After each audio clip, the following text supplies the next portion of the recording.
E aí, gente, tudo bem com vocês? Galera, vamos continuar aqui os nossos estudos filosóficos do capítulo 10, Filosofia Moderna e Crise na Metafísica, tá? Em vídeos anteriores nós já vimos aí a introdução dessa mentalidade moderna, do afastamento aí da mentalidade medieval. Nós vimos aí a busca de um método, a busca aí de um processo do conhecimento, não é?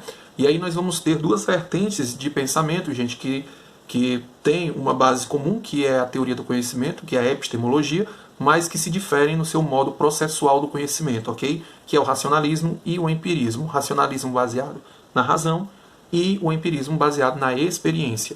Em vídeos passados também, nós já vimos aí sobre René Descartes e Spinoza, certo? Do racionalismo. E agora nós vamos ver sobre Francis Bacon, ok? Vamos nessa?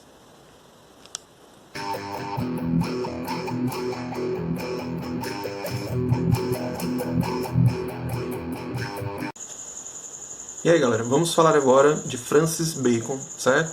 Francis Bacon, gente, ele nasceu em 1561 e faleceu em 1626, ok? Gente, Francis Bacon, ele tem uma obra muito importante que é o Novum Organum, que faz uma crítica às obras de Aristóteles, certo? E a sua tentativa de compreender a ordem do universo, ou seja, a sua lógica, a sua metafísica, enfim. Então, assim, dentro dessa obra também nós vamos compreender que o Francis Bacon ele trabalha sobre a perspectiva de uma formulação de um novo órgão do entendimento humano, não é?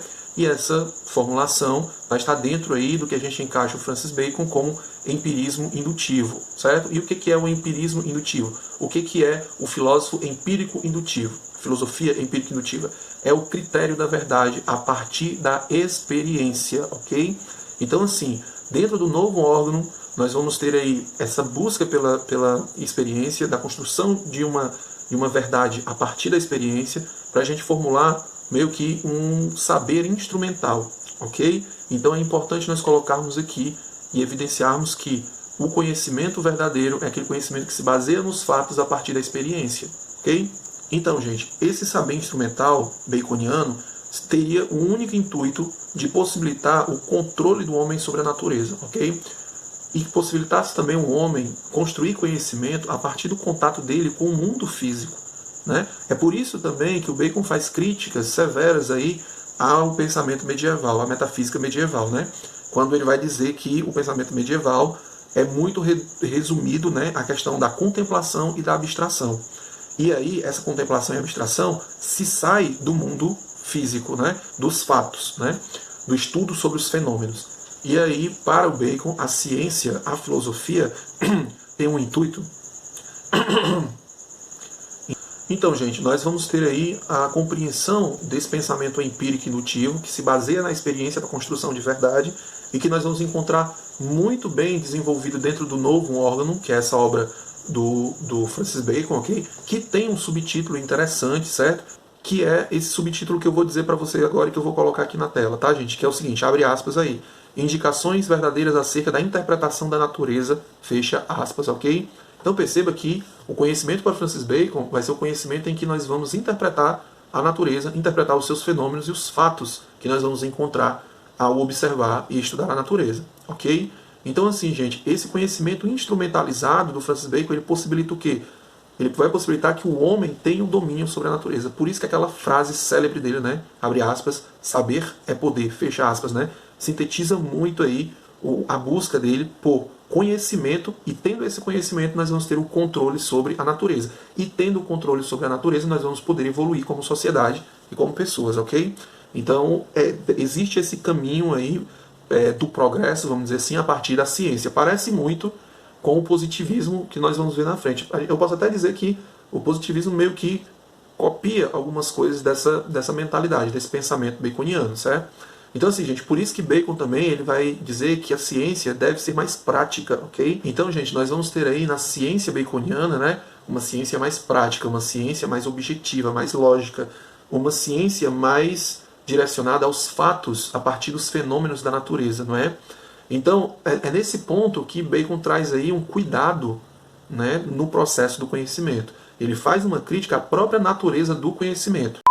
No processo do conhecimento baconiano, ele identifica algumas distrações no espírito humano, alguns equívocos, alguns pensamentos que levam a pessoa ao erro, ok? E ele vai chamar esses equívocos, esses erros, essas distrações de ídolos, ok?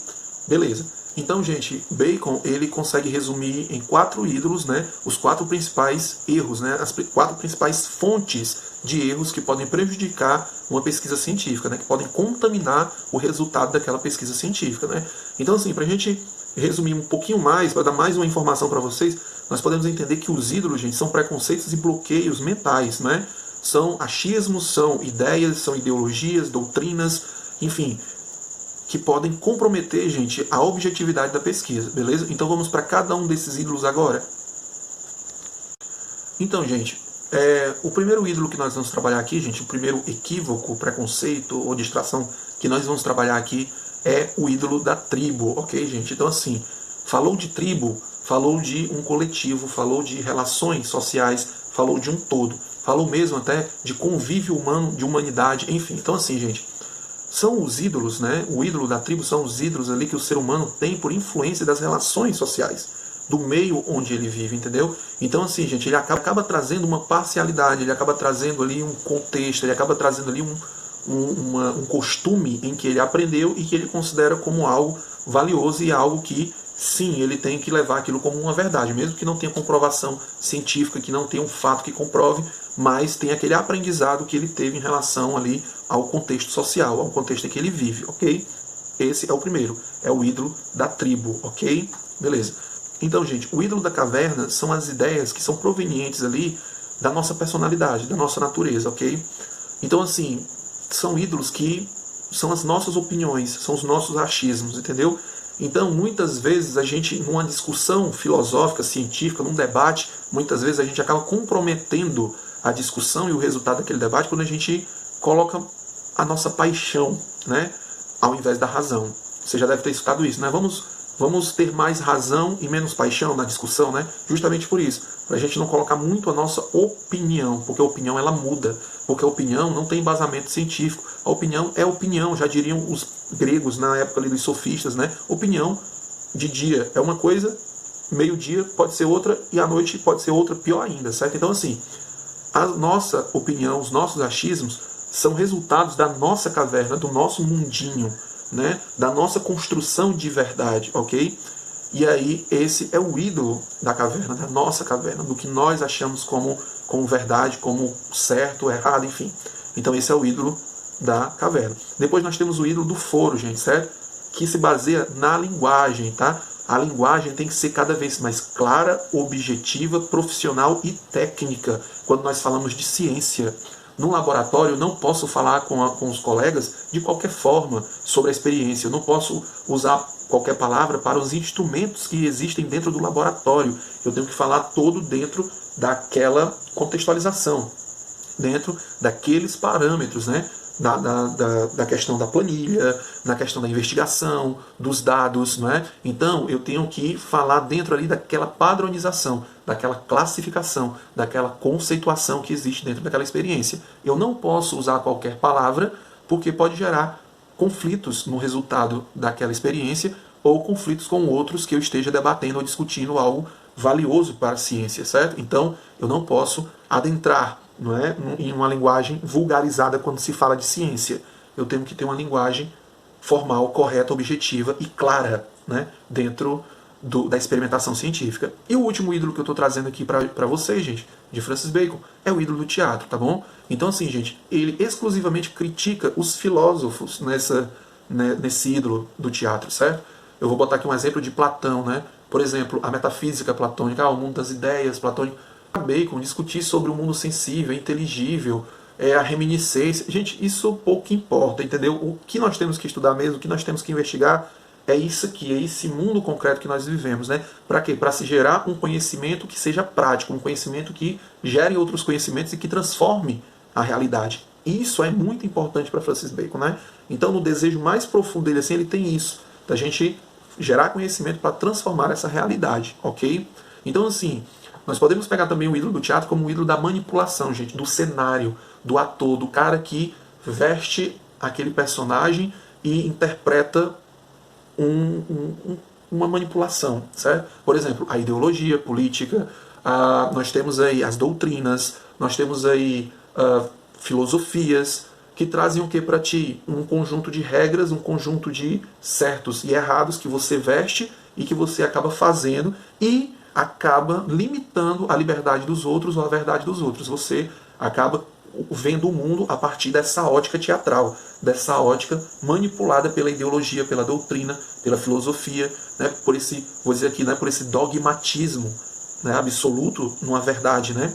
Então, assim, o ídolo do teatro é esse ídolo que faz com que as pessoas se movimentem, pensem a partir daquele código de conduta, a partir daquelas regras que não tem nenhum tipo de validação científica ou de discussão. Até porque todos que estão naquela ideologia seguem aquela ideologia, não tem necessidade de discutir. Beleza, gente? Então, assim, o que nós temos aqui, gente, dos ídolos são esses 4 equívocos, esses 4 enganos, erros que o indivíduo pode cometer quando se sai da esfera pessoal, da esfera onde ele é o centro das atenções, onde ele está no mundinho dele, né, para uma realidade em que não é o mundo dele, é a zona de desconforto dele, ok? É a zona em que ele não está confortável, que ele vai fazer uma pesquisa, que ele vai meter a mão na massa e que não vai ser tão prazeroso, e ele tem que ser profissional naquilo em que ele está pesquisando. Ele tem que, de fato, ser um homem do conhecimento, tirando os achismos dele, tirando a sensibilidade dele, tirando tudo que possa interferir na ciência, né, para o resultado daquela experiência científica, ok? É por isso que você pode encontrar aquelas histórias. Será que os cientistas que fazem testes de cosméticos nos cães, né, nos gatos e tal, será que eles não se sentem doloridos com isso? Será que eles não se incomodam com isso? Não. Eles podem até por dentro estar se mordendo. Mas pela ciência, eles não olham para aqueles cães ou gatos ou outros animais como animais. Eles olham como cobaia, entendeu? E aquela cobaia visando um conhecimento a partir daquela experiência. É triste, é pesado, mas é isso aí. Beleza, turma? Então, gente, vou parar o vídeo por aqui. Espero que vocês tenham curtido o vídeo. E só pra gente fechar, eu vou falar 2 frasezinhas aqui do Francis Bacon, que é, a primeira, saber é poder, que sintetiza muito aí esse domínio do homem sobre a natureza. E uma outra frase, que é quase o que eu acabei de dizer, mas uma frase dele, do Francis Bacon, que é: o conhecimento deve ser obtido para gerar o controle sobre a natureza, ok? Então é isso, turma. Espero que vocês tenham gostado e até a próxima, queridos. Mais uma coisa, desculpa a voz, porque eu tô meio gripado, espero não ser coisa pior, mas vamos aí na luta, beleza? Então forte abraço para vocês e até depois, queridos, tá? Toca na mão do Pai e vamos nessa!